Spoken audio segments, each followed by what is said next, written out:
o Salmo de número 33, ele traz uma revelação para nós. Vou pegar aqui meu esboço, não adianta. Não é? E ele é um poema de Davi para ser cantado ou citado em romaria, né? Que reflete o poder da comunhão dentro do propósito de Deus. Pode ser que aparentemente as escritas não revelem nada, né? Porém, se nos aprofundarmos, veremos grandes revelações do Senhor para nós. A nós como igreja que anda em seu propósito, amém?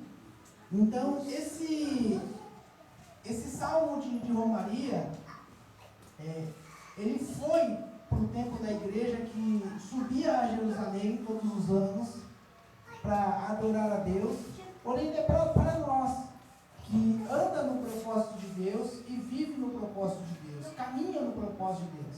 Então tem uma revelação profunda nesse salmo, né? E nós descobrimos ele quando nós mergulhamos de verdade, né? O Senhor diz assim, Jeremias 33,6, clama a mim e responder-te-ei, né? Coisas profundas que não sabem, amém? Então nós vamos meditar nesse salmo e tentar trazer, né, a nós a vida verdadeira desse salmo para as nossas vidas hoje, para aqueles que têm propósito de Deus e que andam nos caminhos do Senhor. O salmo diz assim: como é bom e agradável quando os irmãos vivem em união. Essa união é como o óleo perfumado derramado sobre a cabeça de Arão, escorregando pela barba até a bainha da roupa do grande sacerdote. Essa união perfeita é como o orvalho que cai sobre o monte Hermon e desce sobre o monte Sião. O Senhor derrama ali suas bênçãos e dá vida eterna. Amém? No conjunto da obra, vemos que o salmista conclama a união dos irmãos ao propósito de Deus, que é estarem juntos no templo. Por isso o salmo é de romaria, porque a convocação de Deus para que os filhos de Deus estejam na presença dele. Entendeu? Por isso que o salmo é de romaria, porque chama, convida a cada um de nós a estar na presença dele. Estar na presença dele aonde? No templo. Porque no templo é que há a comunhão dos irmãos. Amém? No templo é que nós conseguimos ver uns aos outros. Daqui um pouco nós vamos estar em células, né? E aí pouco vamos ver uns aos outros, a não ser na convocação do templo. Amém? Então todas as vezes que nós tivermos a oportunidade e formos convocados ao templo, nós temos que ir, nós temos que subir. Por quê? Porque ali o Senhor, ele coloca sobre nós um poder extraordinário, que se chama comunhão. Amém? E nós vamos entender isso no decorrer do nosso estudo. Em todo o tempo que a igreja do Senhor Yeshua é convocada, a mesma deve com alegria subir à presença de Deus. Essa comunhão traz um poder de unção inimaginável à igreja. Ela quebra cadeias, correntes, grilhões e amarras que Satanás tenta nos colocar. E aí a palavra de Deus diz: aonde está o Espírito do Senhor, aí há liberdade. Segundo aos Coríntios 3,17. Vocês estão conseguindo entender? Então, quando nós nos colocamos em comunhão, o que acontece? A unção de Deus, ela vem sobre nós, o poder de Deus vem sobre nós. E esse poder é um poder que nós não conseguimos mensurar, porque muitas das vezes nós não conseguimos enxergar o que esse poder de Deus está fazendo em nós. Mas ele está quebrando cadeias, está quebrando grilhões, está desfazendo as barreiras, e nós não conseguimos muitas das vezes enxergar aquilo que Deus faz, o tanto de livramento que Ele nos dá. Muitas das vezes nós recebemos o livramento de Deus e nós não percebemos. Por quê? Por causa da comunhão dos santos, por causa do propósito de Deus em nós, né? Nós, nesse propósito, nós podemos subindo, buscando, porque Deus ele nos traz essa segurança. Nessa romaria, o que acontecia? Nessa caminhada para o templo, o que acontecia? As pessoas começavam a caminhar de longe, e os que estavam mais próximos do templo, eles iam se aglutinando aquela caminhada. Por quê? Porque isso trazia segurança a eles. Vocês estão entendendo? Então, quanto mais gente, menor era a chance deles serem roubados, deles serem assaltados, deles serem mortos pelo caminho. Então, quando eles caminhavam em comunhão, quando eles andavam em comunhão, em direção ao templo, Deus fazia o quê? Deus trazia segurança à vida deles. Então, eles tinham um propósito em comum, eles tinham uma vida em comum, e esse propósito, essa vida em comum era o quê? Era ir à presença de Deus. E aí, isso fazia deles fortes na comunhão, entendeu? Quando eles chegavam na presença de Deus, eles estavam completos, eles estavam presentes de corpo, de alma e de espírito. Eles não estavam presentes só de corpo, mas estavam presentes de corpo, de alma e de espírito, porque ali eles iam testificando. Olha só que mistério, né? Que revelação. Ali eles iam contando testemunho, ali eles iam buscando canções, cânticos, e eles iam se alegrando no Senhor. Quando eles chegavam na presença de Deus, eles já estavam transbordando da alegria, da presença de Deus. E aí, o que restava a eles era simplesmente adorar. Amém? O médico não errou não o seu diagnóstico. Ele falou, você adora, né? Com Cristo, amém? Você vai com Cristo adorando, então esse AVC aí, adorando, vou com Cristo. Não é verdade? Então ele não errou no diagnóstico. Por quê? Porque nós somos crentes, nós confiamos em Deus. Nós passamos as barreiras, nós passamos as lutas, as dificuldades, vencendo, porque nós sabemos que maior é o que está em nós do que aquele que está no mundo. Eu tenho ministrado isso a vocês e dito, a realidade ela é uma, mas a verdade ela pode ser outra, ela vai ser outra, deve ser outra. Por quê? Porque quando Deus ele decreta, não tem quem possa dizer o contrário. Amém? Isso aí está lá em Deuteronômio 32, que diz que a nossa rocha é maior do que a deles, e os próprios inimigos atestam isso. Eles dizem isso, eles falam disso, sempre, eles têm preocupação em relação a isso. Quando você diz que é crente, você gera um certo respeito no ambiente, né? As pessoas elas começam a olhar diferente para você. Por quê? Porque eles sabem o Deus o qual nós temos crido. Amém? Então a união, ela faz o quê? Ela traz a comunhão. Então eles iam unindo-se no caminho, pelo caminho, e aí essa união, ela trazia o quê? A comunhão deles. E eles iam ali testificando, falando dos milagres de Deus, tudo o que eles passaram naquele tempo, né? Vivendo os testemunhos de Deus, e eles iam glorificando a Deus, adorando a Deus, e quando eles chegavam na presença de Deus, eles estavam em comunhão. Essa comunhão, ela traz o que? Ela traz uma unção de Deus. É a unção que despedaça o jugo. É a comunhão dos santos no propósito de Deus, traz unção de poder, pela qual vencemos o mundo e suas concupiscências. Vencemos a principados e potestades que assolam as regiões celestiais. Sempre é bom afirmar que nossa luta não é contra o sangue e nem contra a carne. É contra principados e potestades. E se nós temos essa unção que vem pela comunhão, então tudo aquilo que está ao nosso redor se afasta automaticamente. Agora você vê a diferença entre meia dúzia de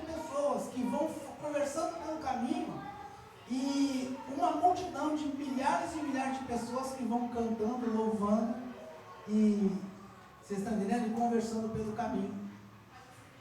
Quando as pessoas, os povos viam ao redor, os inimigos viam, o que eles faziam? Eles se assustavam com aquilo.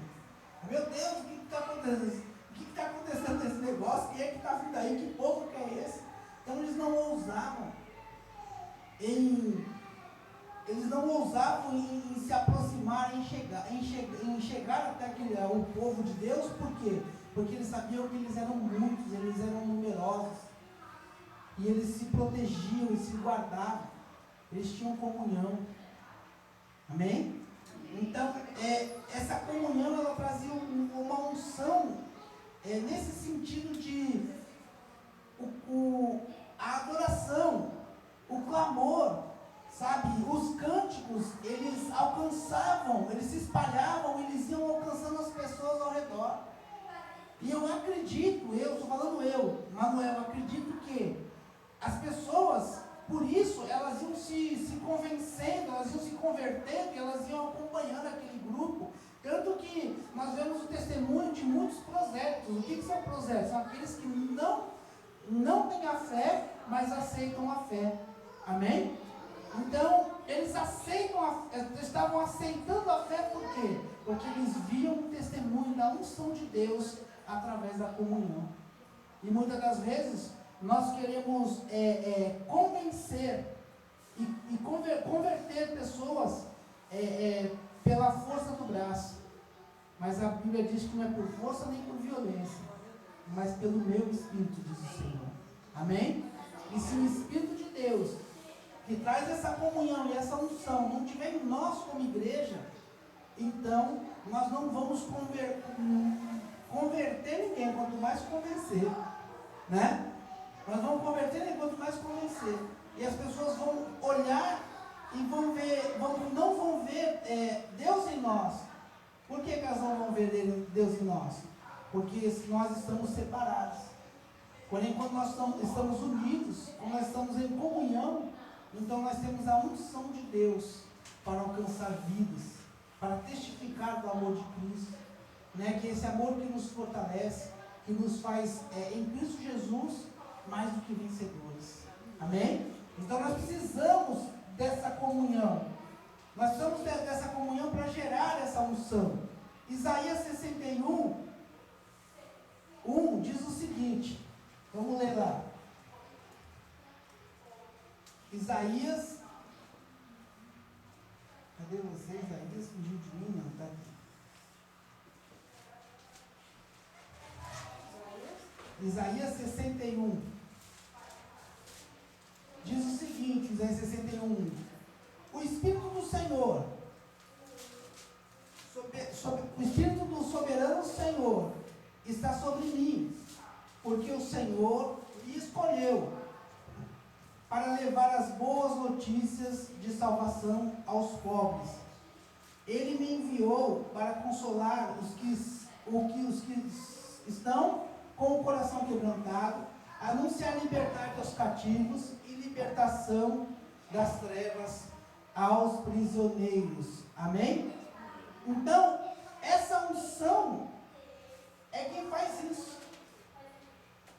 Não é a minha vida sem Cristo que faz isso. Não é a minha vida sem o meu irmão que faz isso. Mas é a vida de comunhão que gera poder de Deus em nós. E nós não podemos nos afastar dessa comunhão. Nós não podemos ficar longe dessa comunhão. Nós temos estar próximos uns dos outros. Nós temos querer estar uns com os outros. Porque o ditado já diz que a brasa fora do fogo, o que acontece com ela? Ela esfria, ela se apaga. Amém? E você, enquanto estiver nessa comunhão, enquanto você estiver nessa unção, você é brasa viva de Deus. Amém? Você não pode fugir disso. Você não pode querer outra coisa além disso. O texto também diz sobre a questão de nós, da cabeça, né? Que é o versículo de número 2, que diz assim: essa união é como o óleo perfumado derramado sobre a cabeça de Arão. E quem é o cabeça? Cabeça é Cristo. É Yeshua que nos governa. Cristo é o cabeça da igreja. Está lá em Efésios 4:15. E é a cabeça que governa o corpo.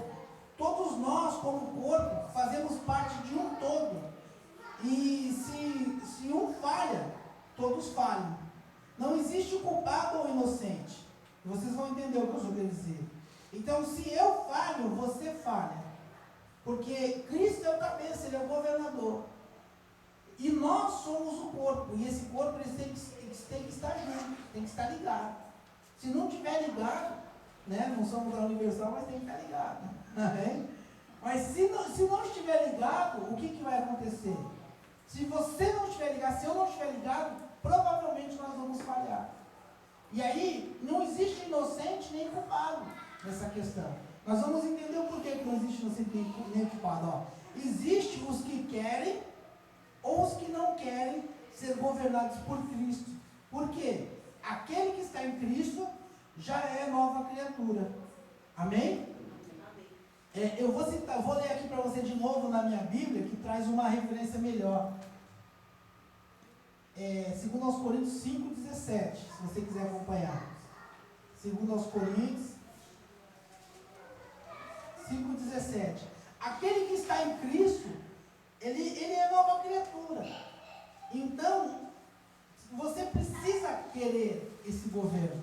Você precisa viver esse governo. Você precisa estar debaixo desse governo. Se isso não for uma realidade na sua vida, então você nunca vai conseguir fazer parte desse corpo.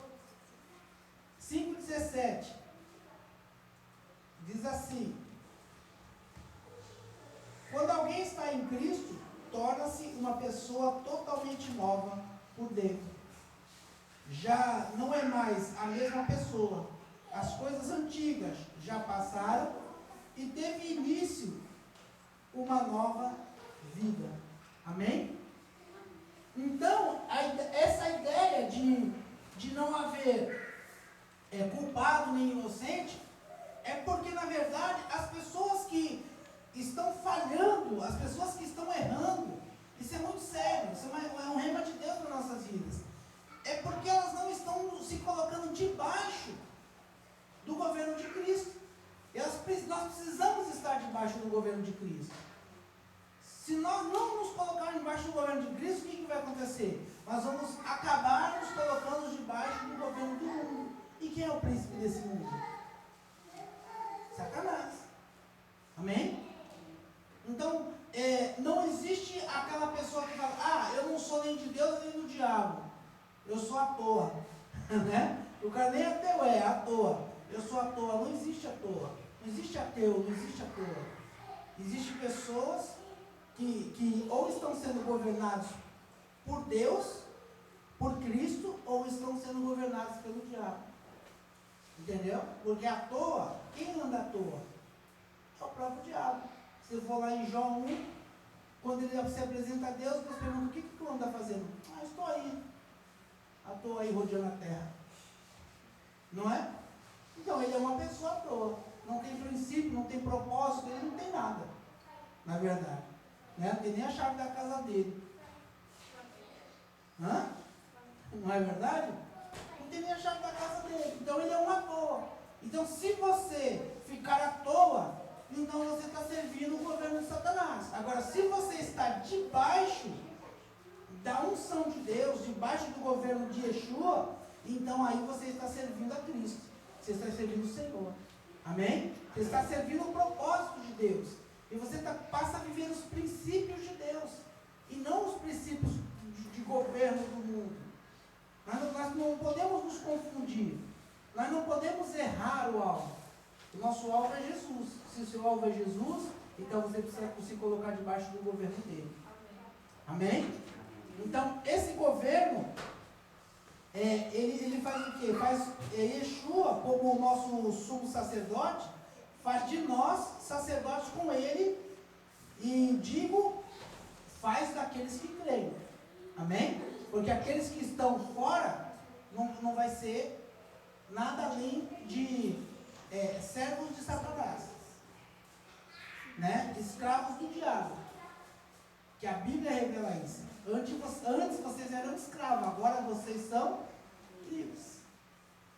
Amém? Agora vocês são livres. Então, ou você está debaixo da escravidão do pecado, ou vocês estão libertos em Cristo Jesus e servindo o governo de Jesus. O governo de Jesus, ele é uma decisão própria. O governo de Jesus, ele não é uma tirania. Não é a coisa de que você vai ter que me servir e a partir de hoje eu vou colocar uma mordaça, uma amarra em você e você agora é meu servo. Não é esse o governo de Jesus. O governo de Jesus é aquele que diz assim, olha, você tem a escolha de me servir ou não me servir. Porém, essa escolha, ela tem que ser uma só. Amém? Por quê? Quando eu decidi servir a Cristo, então uma coisa que todo mundo reivindica dentro da igreja, tá? Isso tem um efeito muito grande no mundo espiritual. Todo mundo reivindica dentro da igreja o quê? O livre-arbítrio. Não é isso? Eu tenho livre-arbítrio, eu posso decidir. Espera aí, a partir do momento que eu me coloquei debaixo do governo de alguém, então eu tenho que seguir as regras daquele alguém. Então o meu livre-arbítrio está anulado. Se eu tomar esse livre-arbítrio de volta, o que eu estou fazendo? Estou dizendo, eu não quero ser o governo. Não é? Vocês estão entendendo? Não quero ter o governo. Então, se eu abrir mão o meu querer é servir a Cristo, então, agora eu sou nova criatura. Eu não sirvo mais ao mundo, não sirvo mais a Satanás. Porém, eu não sirvo nem a mim mesmo. Vocês estão entendendo? Então, se eu não sirvo a mim mesmo, então eu não posso querer aquilo que eu não posso ter. Aquilo que eu não posso fazer, aquilo que eu não posso querer. Por quê? As minhas vontades são as vontades de Jesus. Aí o texto revela para nós o quê? Que as coisas velhas já passaram. Vocês estão entendendo? E tudo se fez novo, ou tudo se faz novo, em algumas versões. Ou seja, todos os dias eu tenho uma novidade de vida em Cristo Jesus. Por quê? Porque eu estou debaixo de uma comunhão, né, que traz poder de Deus para a minha vida. Então, é aquela coisa de você ir caminhando, né, é o poder que Moisés obteve. Por que Moisés obteve aquele poder de unção? Não foi o cajado de Moisés, mas foi o desejo do povo de sair para adorar a Deus. Você sabia disso, que abriu o Mar Vermelho? Foi o cajado. O cajado era simplesmente alguma coisa onde Moisés pudesse se agarrar. Essa é a realidade, é um símbolo. Né? Simplesmente um símbolo de poder, onde Moisés pudesse se agarrar. Porém, todas as vezes que Moisés dava um passo, o que acontecia? O mar se abria. Por quê? Porque a comunhão gerava poder. Vocês estão entendendo? A comunhão, ela gerava o sobrenatural. E o povo vinha marchando atrás, junto de Moisés. O povo não esperou Moisés abrir o mar para eles passarem. Não, a coisa foi acontecendo segundo os passos que o Moisés, junto do povo, dava. Vocês estão entendendo? Não foi aquela coisa de bater na água e o mar se abrir. Não foi isso. A ideia foi justamente, a realidade, como é que eu vou dizer assim? A fantasia, né, de alguns ilustram essa ideia de Moisés bater com o cajado e o mar se abrir. Porém, a ideia não é essa. A ideia é da unção de Deus agindo sobre o povo e pelo povo. Então, toda vez que o povo andava, caminhava, o mar ia se abrindo. Entendeu? Ia se abrindo, recuando, até que uma hora todos passaram. E o que aconteceu atrás deles? Quando eles passavam, o que acontecia atrás deles? O mar se fechava. Vocês estão entendendo? Tanto que aqueles que entraram depois deles morreram afogados. Porque também não caiu de uma vez, o mar veio se fechando. e eles achando que poderiam correr mais do que o mar. Vocês estão entendendo? Então, era a autoridade de Deus, através da comunhão do povo, que gerava o poder na vida de Moisés. Todas as vezes que o povo reivindicava, o que acontecia? Deus respondia. E respondia como? Com milagre. Não é? Então, o que isso faz nos entender? Que se nós estivermos em comunhão, nós orarmos, o que vai acontecer? Deus, Ele vai responder. Aí Jesus vem com uma ideia simples, né, que foi gerada lá atrás, mas que Ele veio trazer aquilo que é no Velho Testamento, Ele veio trazer a revelação do Velho para que nós vivêssemos o Novo. Aí Ele fala assim, aonde estiverem 2 ou 3 em comunhão comigo, o que vai acontecer?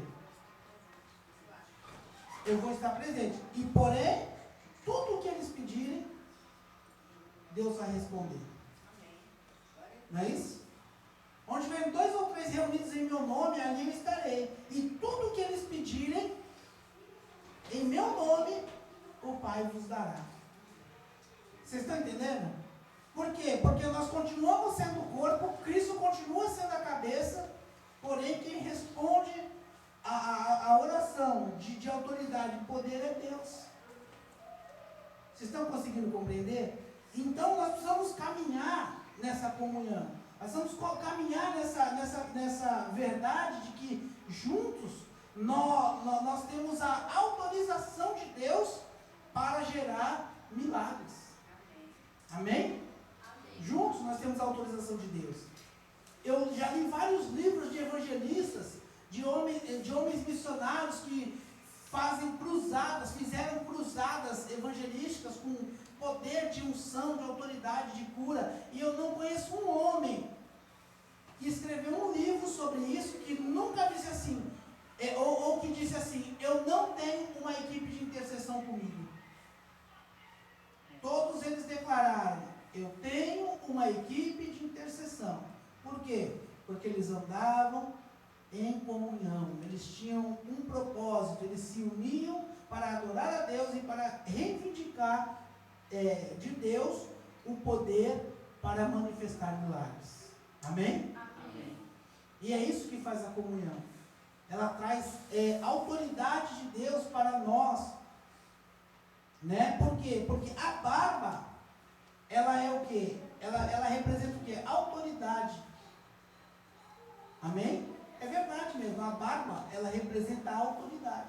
Pode ver que os judeus, eles são tudo barbudos, né? Quanto mais barbudo ele é, mais autoridade ele tem dentro da comunidade. Vocês estão entendendo? E o salmista, ele sabia disso. E ele diz assim, ó, que o óleo, ele vai na cabeça, não é isso? Arão é representação de sacerdócio, né? E ele como sacerdote, ele abençoava o povo.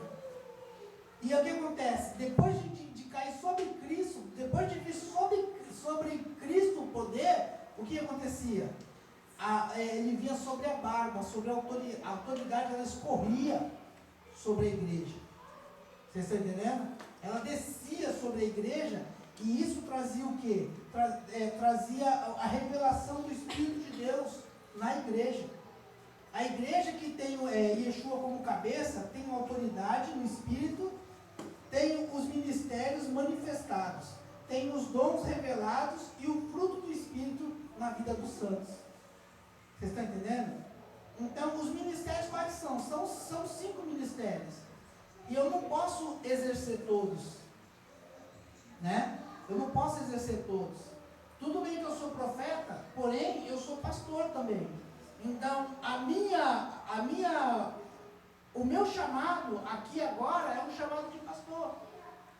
Então, eu tenho que observar vocês, cuidar de vocês, alinhar vocês como ovelhas do Senhor. Amém? Porém, Deus, Ele quer usar os outros ministérios. Por exemplo, o ministério profético, ele vai acontecer no meio da nossa igreja, não só por mim, mas ele vai acontecer por sua vida. Amém? E você precisa estar disposta a viver esse ministério profético. você vai estar disposta a quando? Quando você estiver em comunhão com o corpo. Porque aí você vai entender que todos os ministérios da igreja, ele tem um objetivo dado por Deus para a igreja do Senhor. E nós não podemos perder essa referência. Então nós não podemos ficar fora do corpo, achando porque eu sou profeta, então agora eu vou para a esquina, vou colocar um caixote e uma tigela e vou começar a profetizar para o povo. Entendeu? Aí, aquele espírito que era profético, ele sai de mim, isso é uma realidade, viu? A gente vê muito por aí. Aquele espírito profético que era sobre mim, ele sai de mim e entra o quê? Agora, o espírito do engano. Amém? Espírito do engano. Porque se não for para propósito da igreja, então não pode ser de Deus. Não pode ser profético. Pode ser engano, mas profético não. Ah, pastor, o que o senhor está falando tem base? Tem. Paulo vinha pelo caminho, não era isso? Operando milagres, maravilhas, e tinha uma moça com espírito de quê? Adivinhação. Dizendo, esses são homens de Deus, esses são homens de Deus. Ela estava revelando alguma coisa? Não. Vocês estão entendendo? Porque eles eram mesmo. E aí Paulo se irritou com aquilo. Não estava bom para Paulo? Era um anúncio do inferno, uma propaganda gratuita do inferno, dizendo, são homens de Deus, são homens de Deus. Não parecia bom para Paulo isso? Fala a verdade. Propaganda de carro de som, de graça, e ainda promovido pelo inferno, é verdade mesmo esse negócio. A menina ia na frente gritando, aí vem homens de Deus, aí vem homens de Deus, eles são homens de Deus. Olha o que Paulo faz? Paulo vai lá e repreende em nome de Jesus. Vocês estão entendendo? Então, quando sai o espírito profético, quando ele sai, aí entra o espírito do engano. Nós vamos tomar cuidado com isso. Porque se nós não fazemos parte do corpo, então nós perdemos a unção. E começamos a praticar aquilo que não provém de Deus, achando que está fazendo o que é de Deus. Porque nós perdemos o que? A comunhão dos santos. Amém? Então eu não posso achar que eu posso sair por aí profetizando, e Deus ele vai cumprir, porque agora eu sou um homem de Deus, eu tenho unção, autoridade, eu vou para o monte, eu oro, jejuo, eu faço isso, eu faço aquilo outro. Eu vejo o anjo lá no monte, agora então eu posso sair por aí profetizando, ganhando até dinheiro com isso. E muitas das vezes, o que está na pessoa é o espírito do engano, infelizmente. Nós precisamos tomar esse cuidado. Amém? A autoridade, e a comunhão dos santos gera isso, gera em cada um de nós vida plena. Amém? Por quê? Porque a autoridade de Deus está em nós. Então, se a autoridade de Deus está em mim, então eu posso chegar aqui e dizer, Daniel, em nome de Jesus, você está curado. Amém? E ele sabe que ele vai estar curado, por quê? Porque ele sabe que existe autoridade de Deus em mim, porque eu estou em comunhão com ele. Ele me conhece e eu conheço ele. Vocês estão entendendo? Jesus ele disse, tome muito cuidado, quando disser eu estou aqui, eu não estarei, eu estou acolá, lá também eu não estarei. Nós temos que tomar cuidado com isso. Por quê? Porque nós não conhecemos as pessoas, nós não temos o testemunho delas, porém permitimos que elas coloquem a mão sobre nossa cabeça, que elas transfiram para nós o espírito que está nelas. Essa é a realidade. Imposição de mãos é o quê? Transferência de espírito. Entendeu? Governo, autoridade, poder é transferência de espírito. Então nós precisamos tomar cuidado com isso. Nós não podemos permitir que qualquer pessoa que nos encontra na rua esteja sobre nós. Não, peraí, alguma coisa está errada. Eu sempre tomei cuidado com a questão, você passa pela frente da igreja, não tem nada contra a igreja universal, gente, pelo amor de Deus, mas só é uma das coisas que eles fazem, que eu observei. O que acontece? Você passa lá na frente e fala, deixa eu pegar o teu nome para colocar na oração, não é isso? Aí o que acontece? Eles estão orando, tudo bem, mas estão orando para quê? Para que você vá para a igreja deles, não é isso? Porque eles acham que você não tem igreja, você não tem religião, você é um desviado do mundo. Aí pega o teu nome. Aí o que acontece? Eles estão lá, Senhor, o Manuel, traga o Manuel, não é uma pessoa só. Vocês estão entendendo? É uma multidão orando. E aí o que acontece? Aí você fica com o seu espírito confundido. Porém, Deus não é Deus de confusão. Amém? E aí você fica lá com o seu espírito confundido, numa confusão terrível. Não sabe se está aqui, se está lá, se está acolá. Entendeu? Aí eu sou obrigado a dizer que esse espírito que traz confusão, ele não pode ser um espírito de Deus, porque Deus não é Deus de confusão.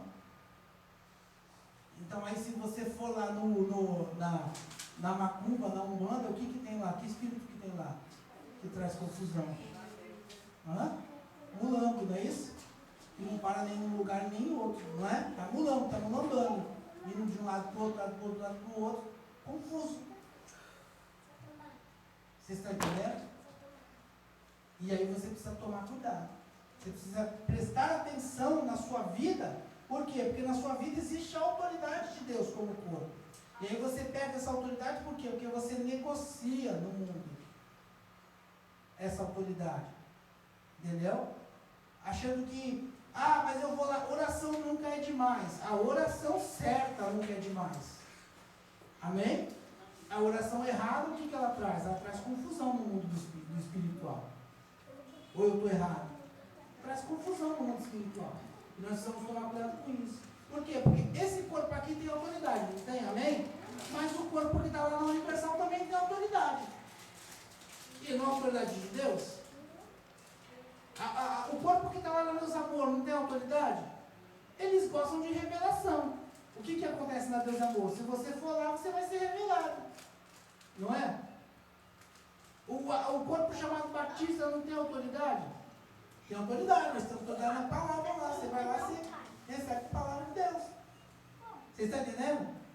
Você vai na Assembleia de Deus, que é uma igreja que é voltada para o batismo do Espírito Santo, o que vai acontecer lá? Você vai chegar lá, você vai ser batizado com o Espírito Santo. Por quê? Porque o corpo tem autoridade. Vocês estão entendendo? Eu não estou anulando a autoridade de ninguém com isso. Eu estou falando para você que você tem que tomar cuidado na questão do espírito de confusão na sua vida. Vocês estão entendendo? É isso que nós precisamos tomar cuidado. Porque se você quiser e você for firme na comunhão dos santos, na comunhão que os santos geram, o que vai acontecer? Você vai passar a viver uma vida plena. E essa vida plena é essa vida que você caminha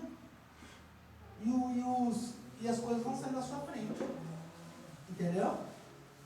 Por quê? Quem vai diante de nós endireita os caminhos tortuosos, que é o próprio Senhor Jesus. Amém? Amém? Então nós precisamos ter esse cuidado. O texto também fala assim, no versículo 3. Essa união perfeita é como o orvalho que cai sobre o monte. Então o orvalho, ele representa o quê? Batismo. Porque muitas pessoas que estavam nessa romaria, nessa caminhada, elas iam para serem batizadas, inclusive os prosélitos. Eles iam. O que João Batista estava fazendo? Batizando. Vocês estão entendendo? Estava batizando. Então elas iam ser batizadas. Porém, nós temos que entender que no mundo espiritual, a palavra batismo, ela tem um sentido, uma conotação diferente do só batismo nas águas, da questão só do batismo nas águas. Jesus, deixa eu ler aqui para vocês, Jesus em Marcos 10, 38 e 39, leia aí, pastora, para mim, que eu pedi para você ler.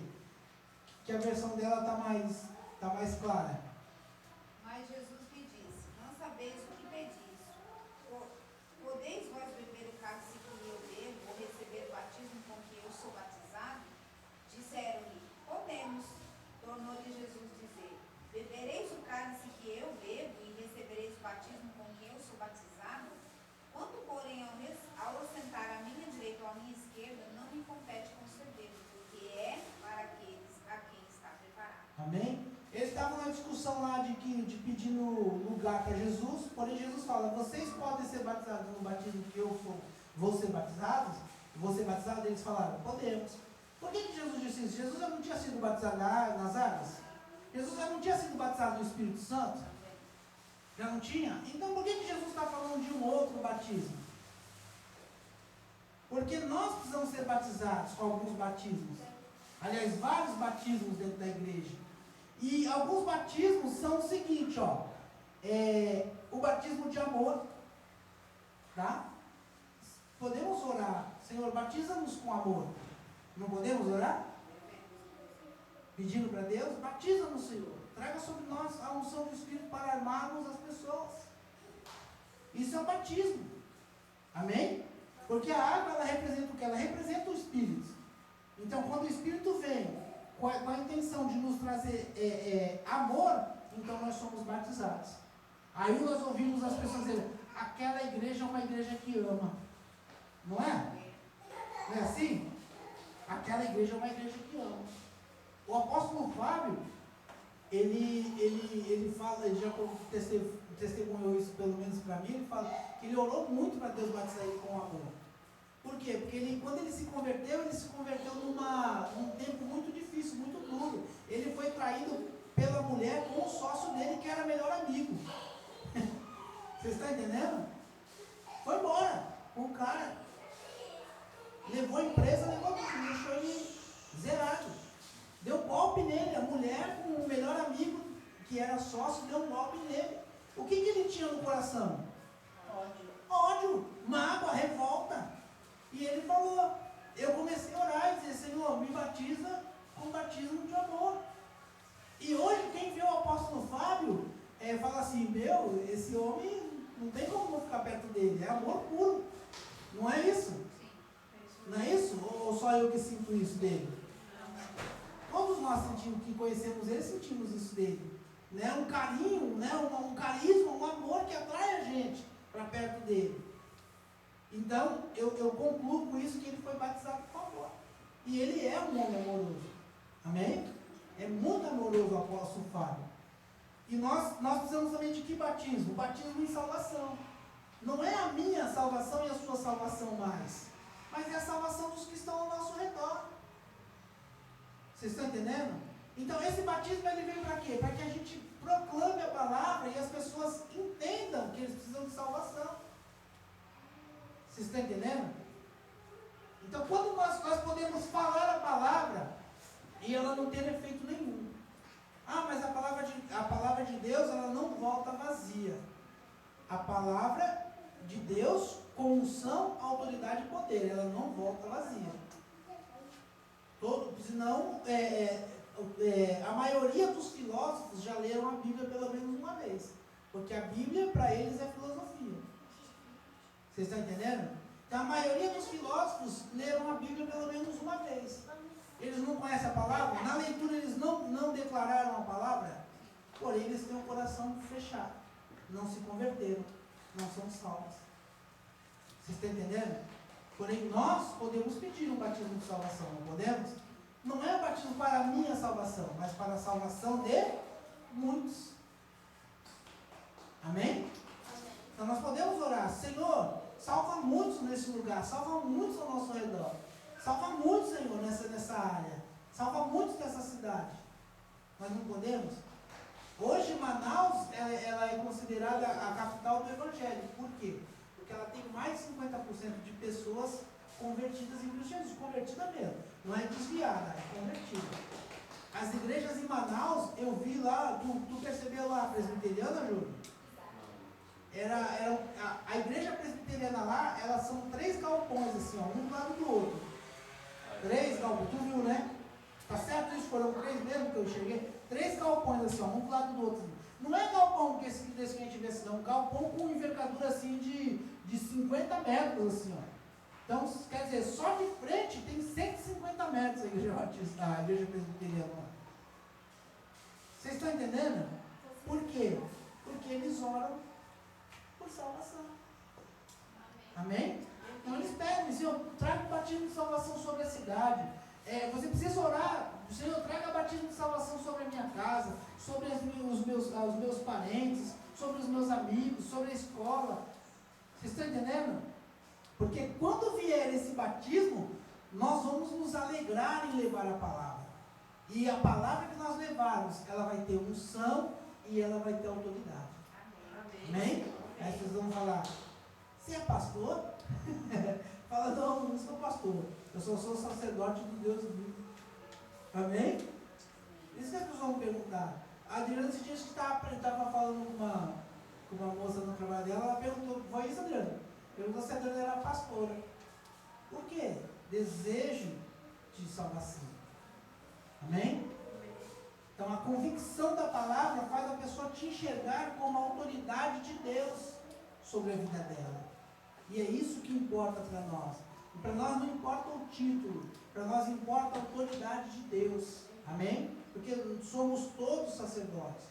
O apóstolo Pedro diz que nós somos raça eleita, sacerdócio real, povo santo e exclusivo de Deus. Então, se nós somos sacerdócio e autoridade, porque a palavra reino, né? Reino real, quer dizer autoridade de rei para governar. Então, essa autoridade, o que ela faz conosco? Ela faz as pessoas reconhecer que nós somos de autoridade de Deus. E aí a primeira coisa que elas perguntam é, você é pastora? Você é pastor? Vocês estão entendendo? Porque reconheceram a autoridade de Deus em nós. Vocês estão entendendo? Vamos seguir? O texto também fala assim, ó, sobre o Monte Hermon, né? Hermon, a palavra Hermon quer dizer lugar de certeza, tá? Foi no Monte Hermon que Jesus, que os discípulos puderam ver a transfiguração de Jesus. Você sabia disso? E eles tiveram a certeza de que Jesus era o Filho de Deus. Por quê? Porque eles não estavam lá no batismo de Jesus, mas eles estavam ali no monte. E o que Deus faz? Deus abre os céus e diz, esse é o meu Filho amado, em quem meu coração se alegra. Vocês estão entendendo? Por que Deus iria fazer isso 2 vezes para as mesmas pessoas? Não, eles não estavam lá no batismo de Jesus, porém, ali Deus declarou para eles que Jesus era o Filho dele e alegrava o coração deles. Vocês estão entendendo? É lugar de certeza, por quê? Porque quando você vai no Monte Hermon, quando Deus trouxe essa revelação no meu coração, lugar de certeza, eu já li muito, porém eu não sou muito chegado nesse negócio de geografia, de mapa, essas coisas, eu não sou muito chegado mesmo na Bíblia. Aí o que eu fui? Eu fui fazer uma pesquisa. E aí o Monte Hermon é um lugar onde você consegue enxergar todo o Israel. Então eu acredito que quando Moisés olhou do Monte Hermon e falou assim, essa terra é boa. Vocês estão entendendo? Essa terra é boa. Eles não olharam de trás do monte, eles olharam de cima do monte. Ele olhou de cima do monte. E ele viu toda a planície de Israel, os montes menores. Ele viu tudo. Pega a foto lá depois no YouTube, pra você, no Google para você ver. No Google, Google, como é que é? Fala, Almir. Almir, você já está dormindo, Almir? Jesus amado. No Google, né? Você vai ver lá o Monte Hermon. É o monte mais alto daquela região, entendeu? Até neva nele. E dele dá para você ver toda a terra de Israel. Então, quando as pessoas olhavam, elas tinham certeza de que a terra existia e de que ela era boa. Amém? Amém. De que ela existia e de que ela era boa. Então, o Monte Hermon é o lugar da certeza. E é o lugar de ouvirmos a voz de Deus. Vocês estão entendendo? Então, por isso que o salmista ele fala, disso, que o orvalho, ele vem sobre o Monte Hermon, porque o orvalho, ele é o batismo, e o Monte Hermon, ele representa o quê? A confirmação de Deus, a certeza de Deus de que nós vamos alcançar, de que nós vamos conquistar. Amém? E aí ele vai olhar para você, quando você estiver orando junto com a igreja, ele vai olhar para você e falar, vai nessa tua força, varão valoroso, que o negócio é esse mesmo. Amém? É isso que Deus vai dizer para nós. Vamos lá que o negócio é esse mesmo, conquista mesmo. Vocês querem batismo de quê? De salvação? Autoridade? Quer ter batismo de cura? Amor? Eu vou dar, porque Deus, o interesse de Deus é esse. Amém? É fortalecer a sua igreja na face da terra. A igreja não foi chamada para ficar acuada. Não foi. Você olha lá Israel, é um povinho, né? Onde Israel está hoje, o Estado de Israel está estabelecido, é um negocinho de